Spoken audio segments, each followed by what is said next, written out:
Welcome to the Black Male Impact. Today we have as our guest Dr. Dorsey Spencer. Welcome to the conversation, Dr. Spencer. Thank you for having me. Glad to be with you. Yes, sir. I appreciate you being here. But before we get into the questions, I'm going to give you the opportunity to share something about yourself, and then we start the conversation. Yeah, I'm a higher education professional, been in the field for over a decade now, and specifically in the realm of student affairs, but have also dabbled in being an author. I've published two children's books that focus on narratives around Black children, right? The ones that I have not seen in other places, so I wanted to contribute to that. I had the opportunity to live abroad, so I lived in Nigeria for a number of years, but dabbled a little bit of everything, right? I think my biggest passion as it relates to higher education is in the work that relates to closing the opportunity gap, right? To provide opportunities for those who are historically marginalized, and in this case, particularly our Black men, but also promoting leadership learning, right? Providing opportunities where our men can learn how to be better leaders, enhancing their capacity and self-efficacy and also their leader identity. And then last, but definitely not least, is capacity building, right? Capacity building for all people. So I'm really excited to be here with you today and having a conversation, but that's a little bit about me. Yes, sir. I do appreciate it. And before we get even into the questions I have, I know you mentioned children's book, How to Change the Narrative. Could you share just a little bit about the children's book and the impact that you want to have? Yes. So I've self-published two children's books. The first one is Worms Are a Yummy Snack, and the second is Queen Kara and the Kingdom of Jama'a. So both are actually based off of my children, and I wanted to publish books or provide stories that I had not seen in children's books. Now being a father for 9 years, you start to get a feel for the types of books that you see with your students, right? And there are not a lot of books. The first one was Worms Are a Yummy Snack. There are not a lot of books with Black fathers and Black sons, right? There's not a whole bunch that you will see, and they're definitely not the ones that are published by big publishers. So I wanted to provide a story or a narrative where a father and son were sharing an experience together. So I chose fishing, which is something that I did with my father and my father did with his father, but I've never seen a book with Black children fishing, right? Or a Black family fishing. So I wrote a story where not only did it highlight the fishing, right? So an outdoor type of experience, but also there's a lesson to be learned that is developed throughout the narrative between the father and son in a way that we don't typically see in our media. And then, the second book with Queen Kara is I really wanted to have a book where we highlighted Black girl magic, right? Essentially, right? So it's a fantasy story of a little girl who has the ability to travel into another world, right? And she's the champion of that world and has the ability to change into anything that she wants to. It's a smaller picture book for young girls, for any person that wants to be inspired. It's a great book. So both books are great, and it was a great experience to have the opportunity to write them, right, and to do all the work mostly myself, right, where as a self-publisher, I had to work through step by step. So I think that was something that was beneficial for me to learn and understand what it takes to publish a book, but also my children, we live in central New York, and my children read their books at school, right? Their teachers read their books to their peers, and in both cases, for the most part, they're the only children of color in their grade or at least in their classroom. So that goes a long ways where we're reading books with the protagonists being people of color to classrooms full of people who don't necessarily identify as people of color. And that's really inspiring, especially as they are in the class with not a lot of Black, or they're the only one, and reading the book that their father wrote. That in itself gives a different perspective of Black people and of Black parents and Black authors, and that the kids can see other students that are doing something positive that they may not see, because if they're at their home, they may not take up that book in itself. So that in itself is powerful and inspiring. So, man, I thank you for doing that work, because that also helps to change the narrative and the perspective of Black students and Black parents. Stuff like Thank that. you. So I do really appreciate that. So I'm going to ask my first question. Well, not my first question, but the next question. What is the mindset that it takes to make a positive impact? That's a really, really good question. So, following your show, previous guests have said things that I agree with, right? First, having a growth mindset, right, is one. There's another one where the speaker says, lift as you climb, right? And I think both of those are very, very important things to have if you want to make not only positive impact, but positive, sustainable impact, right? So I think first is another things, I guess a few things I would add to those are having a vision, right? And have an idea where you want to go, what you want to see in the future, I think is imperative for any person that wants to make a positive impact. I think being innovative, right? So thinking outside the box. I'm a big comic book person, and one of the comic books I read, it says start with the impossible, right? So I think starting with what people have perceived as impossible is a good way to approach making positive impact. I think consistency is another one that is really, really good. A lot of times people will talk about motivation, but motivation comes and goes, right? Depending on what's going on in your life. But consistency is something that is steadfast. If you can be disciplined and be consistent, right, it helps with making an impact, right? Those who do great things, they're not always in the mindset to do those things or wake up or face the challenges that come along with them. But if they're consistent, right, it tends to go a lot longer. The other thing I would think about is having an entrepreneurial mindset. And I don't mean that in the sense of wanting to start a business, but the entrepreneurial mindset has a few key components that I think all of those who want to be change makers, right, or those who want to create positive change should take on. And the first is learning to problem solve, right? Right, to be able to look at a problem, break it down, and see how you can solve it through various ways. I think the other part would be it teaches you resilience, right? A lot of times entrepreneurs face a lot of no's, right, before they get a yes. So I think building up one's resiliency as it relates to making change is important, because there are a lot of times where people are like, no, right, we're just not going to do that. You're crazy, so on and so forth. So I think having that resiliency is important.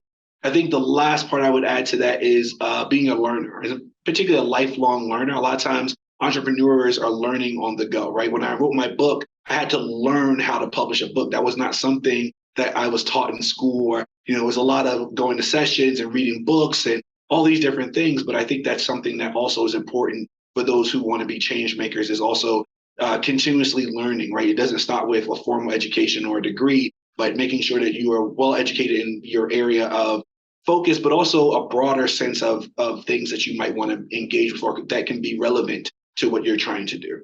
Man, that is valid, and especially with the entrepreneurial mindset.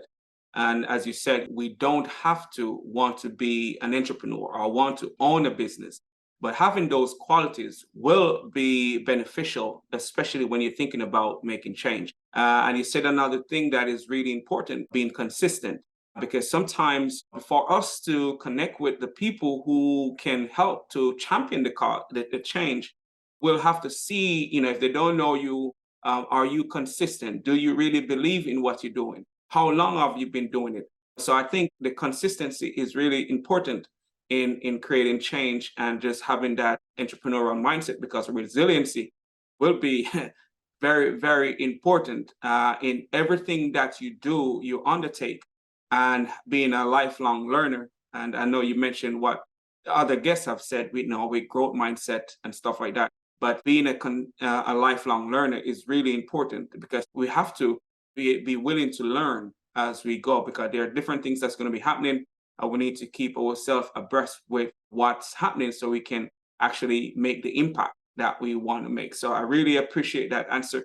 And, I think this is the first time I kind of heard the entrepreneurial mindset, but since I started, but that is something that's really, really important. So my next question, what advice do you have for the men listening on how they can play a role in creating positive change? Yeah, another good question. So I think first is active listening, right? Actually hearing from other men or the men you want to serve or work with, right? Whatever population that is, right? Actually listening to what they are telling you, right? Or at least going and getting feedback from them, right? A lot of times people have the answers to their own problems, but sometimes, especially those who tend to have more formal education, tend to think that I'm the answer, I have the knowledge, right? Where a lot of times if you listen to people, you'll get the information that you need that way. So I think active listening is one.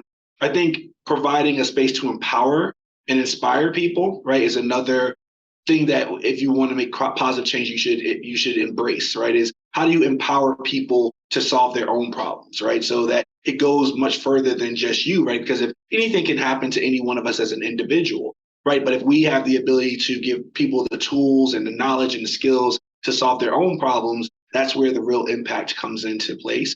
I think being intentional is another thing, right? Of actually focusing, having almost like a laser like focus on what you're trying to achieve and what you're trying to do, and putting the steps into place that allow that to happen, right? That you're not just kind of just throwing things together without any kind of thought, but as you can actually show the process or the research or the data, right, that allows you or that is driving you to do what you're trying to do. I think another one that's important is understanding your sphere of influence, right, and working actively to expand that, right. So understanding where you can make change, but also looking to see how you can connect with others to expand your ability to make changes is another one. And I think one of the last ones I'll focus on is I've been really, really focusing over the last few years on this idea of sustainability, right? And I mean that in the sense of how do you maintain your work beyond you, right? We leave jobs, we change positions, we do want, move on to other things, but how do you leave a legacy that still allows people to be empowered once you're gone, right? And any one of us is, replaceable, or God forbid something happens to us and we pass away or something. But how do you maintain the work that you were trying to do beyond the time that you're in a specific position or role? I think that is important, that last part, sustainability, because yes, the work must continue. It doesn't make sense you start something and it stops with you, especially something that's making a difference, something that's causing change to happen. And you also said how with listening, as for us, be able to listen is really important, because listening helps you not just to hear what the person is saying, but it also teaches you things that you may not know. So those things are really important in what you share in regards to for men in creating positive change. Yep. Yeah. So how can we as Black men help to change the narrative? So there's a old proverb that says, "Until lions write stories, the hunt will always be told from the perspective of the hunter." Right. So I think that is our answer to this question. Right. Is we have to tell our own stories. Right. I got into being an author because I wanted to tell our own stories. Right. We have to define ourselves. Right. And I think the technology, social media, and then internet really allow us to do this more than ever before, right? We have the keys to shape our narratives, right? I think it's also important for us to acknowledge, right, the challenges that our community is facing and some of the things that we're doing and address those, but also to do a lot more to push the positive, right? Highlight Black joy, Black success, Black excellence, right? And then I think there's a level of holding media outlets accountable for the stories they tell us about us, right?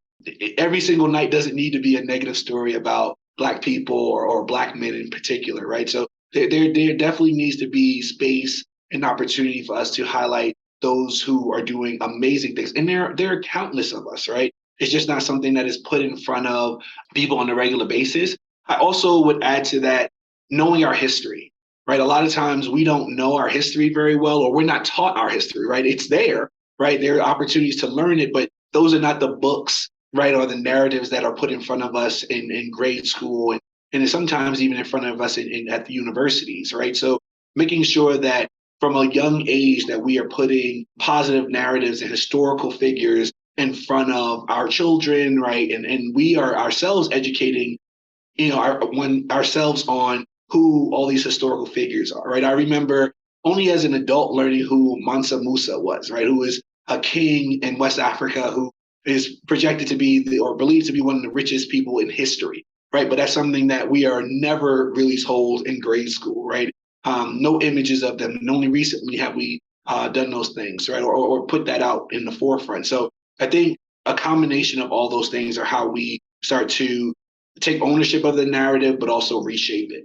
Yes, I totally agree with you in telling our own stories. And because especially now we have the resources to do so.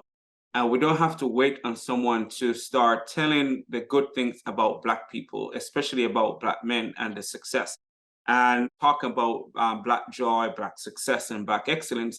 I think we should take control of that narrative. If they don't want to show it on their mainstream media, we have the internet now. So we need to keep highlighting and keep doing it over and over and feel proud about doing it. Because if we don't, who will? And now is the time for us to start highlighting more of our success, more of Black excellence, and do it 24/7 if we have to, because we have a lot of negative stigmas and labels to override. And if we're going to not only change our minds, change the perception and perspective of other people, because they too have been indoctrinated to think a certain way of us. And if we're going to change their perspective, we have to do this thing consistently. We can't expect them to say, you know what, I'm going to take on Black people positive narrative and showcase it. That may not happen. So we have to, as you said, take a hold of the good things that we're doing and just keep highlighting it over and over and over until we get it, because we have also internalized the negative perception of ourselves, and sometimes that becomes a self-fulfilling prophecy. So we have to take control of our narrative and start to share the story that we want to see and hear about ourselves. So I really appreciate that. That's a great perspective. And I think that's one thing that we need to do more of. I think we're doing it, but we can always do more of that. My next question, what or who has influenced or inspired you to pursue the path that you're on? Yeah, I would say there's so many people, right? There's a lot of people that have contributed to the path that I am on, both personally and professionally. I would say my mother and father, right, who busted their butts on a day in and day out to ensure that I had the opportunities that they had, but even beyond that, right, to be able to do more, to see more, right, as they say, standing on the shoulders of giants. I would say my wife, right, who has allowed me to engage in a lot of professional opportunities and, helping us manage our family and all those different things as I've gone on to pursue many different things throughout our life. I would say my family overall, both the Spencer and Smith family, they really showed me how important it is to empower, inspire someone, right? They are always pushing me to go higher and do more. I have a cousin that says, I can't wait for you to be a president of a university. Or, one great aunt always says, I look forward to see you at the White House, right? And I don't necessarily have any political aspirations, but she said, you don't have to be in politics to be at the White House, right? So that's her hope for me. But then there are others, right, who really shaped what I'm doing, right? So I think about my dean of students as an undergrad, who is a gentleman by the name of Dr. Ainsley Carey, right, who really showed me the field of higher education and what it meant to be in higher education, the importance of leadership development and providing leadership opportunities for students. I think about Jeffrey Montague, who was my assistant dean of my school in undergrad, and really held us to a high standard of professionalism and served as an advocate and mentor. But also, he used to have this saying that I don't make friends, I make alumni, right? But he is one of the people that I am probably the closest to as it relates to my own personal and professional development. I have to think about individuals such as one of my former supervisors and mentors, Byron Bullock, who really showed me the importance of opening doors for people. He really, it was just a way maker for people, right? Inspired people, but also provided the opportunities necessary for people to grow and develop. So I would be remiss without shouting him out. But there are also many others, right? From teachers to some of my peers, right? Which I think sometimes people overlook, of people who are in the same place you are, but doing great and amazing things. There are other higher education and nonprofit leaders that I don't know personally, but I follow their work. And they also are inspiration for doing what I'm doing today. So I think holistically, there's there are many different people who are contributing to the work that I'm doing today. Yeah, that's really impressive. From your family to the dean and all those individuals who help to shape you. But one of the parts that you highlight that I really believe that we need to practice is to be the open, but the one that opened door for others. Sometimes once we get in those positions, we need to start looking for ways to help others to be in those spaces, especially when we're talking about creating change, especially when we want to see a great impact and help to change the narrative. Because sometimes if we don't open the door for others, they may not get an opportunity. So I really like that and all the other stuff that they have seen in you before you get to this, where your family was telling you, man, I see you here and I see you doing that. Because sometimes that's what we need to push ourselves. Now we want to make them proud. And once we have those people in our lives, we tend to sometimes push ourselves to achieve more than the norm. So those are really good. And you share a lot of other good points because of the dean you look up to whilst you're in undergrad.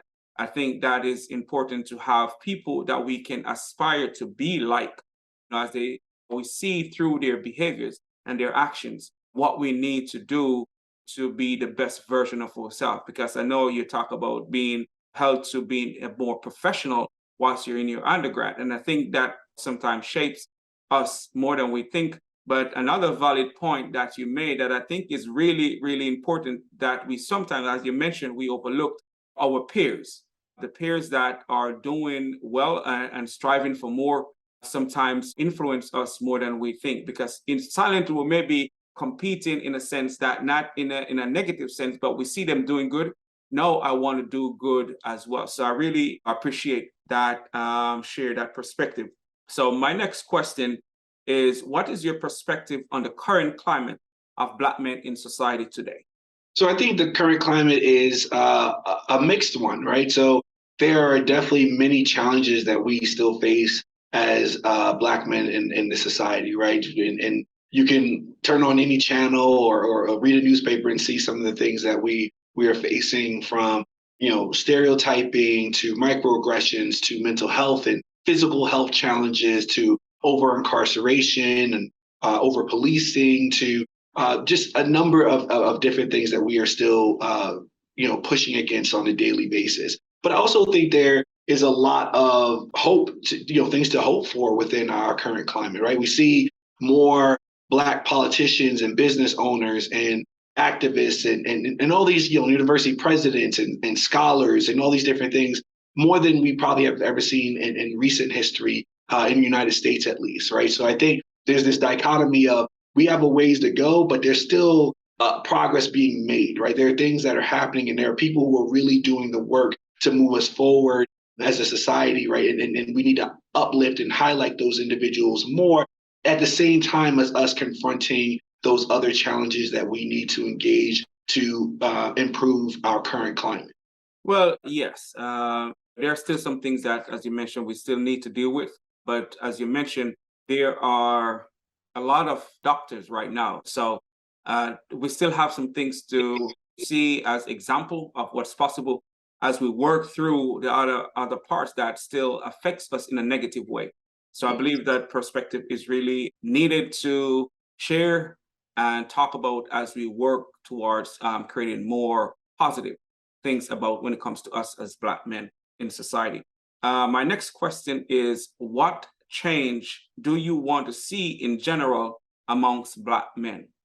I would say I would love to see more support for one another, right? So as you asked, me to come on this show, I jump on the opportunity others have as well, but to support the work that we are doing amongst each other more. I would also like to see that transcend into helping our Black women, right, and the work that they're doing. I'd like to see a lot more of that. And I think one area that we definitely can work on as Black men is asking for help, right? I think that's something that we don't do enough. And I've seen so many examples of how challenging and how tragic that can be for some individuals, right? Where if they had just asked for help from family, friends, colleagues, so on and so forth, that it could have made all the difference, right? And I think that's something that we need to constantly push against the narrative that asking for help is a sign of weakness, right? I think that's something that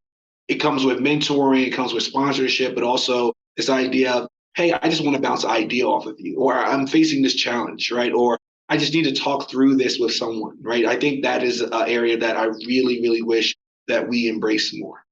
That is true in regards to asking for help. We grew up in a society where asking for help is a sign of weakness, especially when it comes to us. And we can get more done when we ask for help. And it's something that not to say I fully be there where I ask for help, because even during my doctoral journey, there were times when I should have asked for help that I didn't. And I wait until a long time, although this is something that I do talk about, that we do ask for help, but sometimes you just go straight back to what is the norm. But it's something that we need to do more in regards to, if we're going to see changes or make the connections with other people, because sometimes asking for help lead you to connect with the right people, because that shows that you're vulnerable enough to be open that, man, I don't know, so let's learn and stuff like that. So I think that is important. And not also that we work together in making a difference, because that's with unity, we'll be unstoppable. I tell you, we'll be unstoppable, because we have a lot of great people, but sometimes it seems as if we are not together. And if we are not together, outside are seeing that we're not together, and that's where the divide comes in. So I think those are a really valid point. And yes, of course, helping the Black women as they progress as well, because we need them to move forward. So we're going to need to support each other. My next question is, what was a pivotal moment in your life? So I think perhaps one of the most pivotal moments in my life was losing my mother. So my mother passed away from cancer a few years ago. She passed away at a relatively young age, right, in her mid-50s. So I think that was something that really taught me, one, the value of life, right? Well, she had such an impact on me and my siblings and other people in the family, but also how short life can be, right? That at any given moment, life can be taken away from any of us, right? For various reasons. So making sure that you do the most with the time you do have, I think that's been the most pivotal moment in my life that has really had the broadest impact. Man, that is, first, sorry to hear that, but Thank you. that's true. We have to make use of the time we have, because we don't know when things will change. And so that is really, really important as we go forward, as we live our life. We can't be saying, man, we got to wait until we reach certain places. Let's do what we can do, especially when it comes to making a difference today. So, man, that's a great reminder to all of us as we go forward.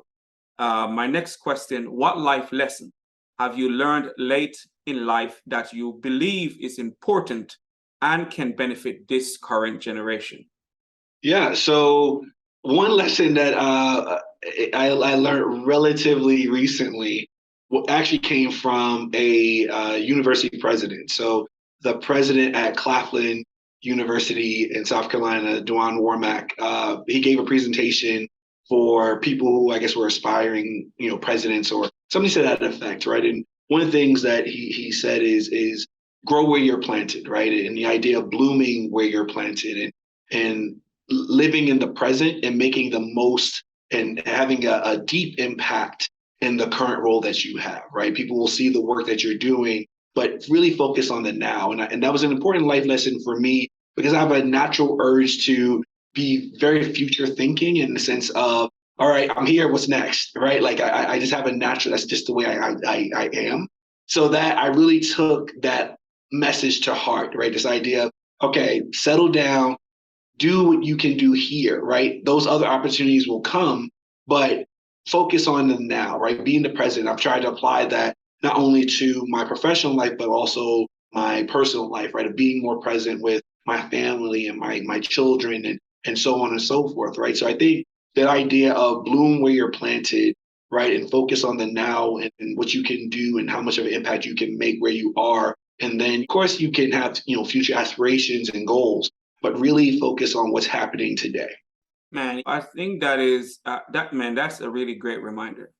Again, for all of us, because we sometimes see the environment that we are and don't see, man, this may not be the best environment, and we're trying to look for elsewhere to go, but we don't realize that it could be the perfect environment to become the best version of yourself. And that is something that I've heard a few years ago, and I make it my business to make sure wherever I am, you're going to know this is what I'm about, this is what I stand for, and I will go above and beyond. Because sometimes we're in these spaces for our own benefit, not realizing because it's not moving fast, as you mentioned, like how you think they're naturally, but it could be the perfect space to develop for the next level. So, but if we don't take full advantage of that space, let the people know what you stand for, what you're about, the impact you want to make, then I don't think you're going to go to the next environment to do it. So actually to do what you want to do in that space, in that moment, I think that is something worth reminding others of, and reminding us all that we must grow where we are planted. We must bloom where we are planted. So I think that is really great, and a great reminder again to all of us. But before I ask my final question, where can the listeners find you and help support your work to make a difference? Yeah, so I'm on LinkedIn. So just Dorsey Spencer Jr. I think it's Dorsey Spencer Jr. PhD on LinkedIn. You can also find me on Instagram. If you search Dorsey Spencer, it'll come up, or Dr. Spencer 29, I believe, is the Instagram handle. So you can follow me in both my personal and professional life there if you're interested. And then if you're interested in purchasing the children's books that I publish, those are both available on Amazon. So Worms Are a Yummy Snack on Amazon, and then Queen Kara and the Kingdom of Jama'a. You can also find them by searching my name on Amazon, and they'll come up as well. Okay. And I will also put a link so they can contact you and support the work that you're doing. But, those are great. Especially, I really like the idea of the book. So we're going to make sure that the listeners that's here can get support and purchase the book, because not only it's going to help the readers, but it also help other, even adults, to have a different perspective of Black men and Black students and stuff like that. So I really appreciate that, and I will definitely share a way to connect to you. My final question is, what impact do you want to have on the world? Oh man, such a big question. I think the legacy I would like to leave behind is one where, as I said before, one of my mentors that was probably one of the more impactful ones in my life is to be a door opener, right? A way maker and a bridge builder, right? Both for my children, right, on a personal level and my family, but also for the individuals that I work with, whether it's fellow professionals and colleagues, or the students that we work with on a daily basis, right? That when they think about me, that they think of this person provided opportunities, right? Or opened the doors for opportunities, I think is where I see myself in, even with higher aspirations of being a chief executive in a higher education related field or area or organization. I think that's where I find the most passion. I think that's where I find my purpose is connecting people to opportunities and opening doors for others.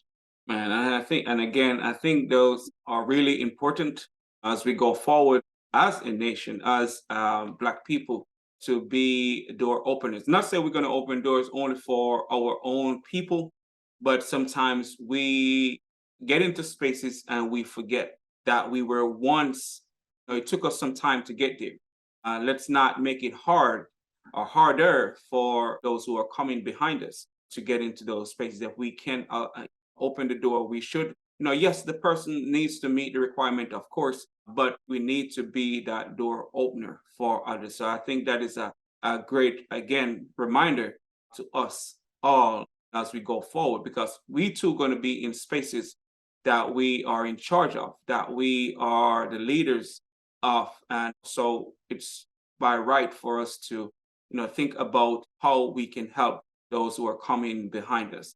to help us, because the people that we allow to be a part of what we're doing, they're there to help us to make a greater impact. So I think that is a great reminder to us all. And I think that that's something that we all need to do. So again, Dr. Spencer, man, it was great talking to you and with you with this Black Male Impact. You share some great points and reminders for us all.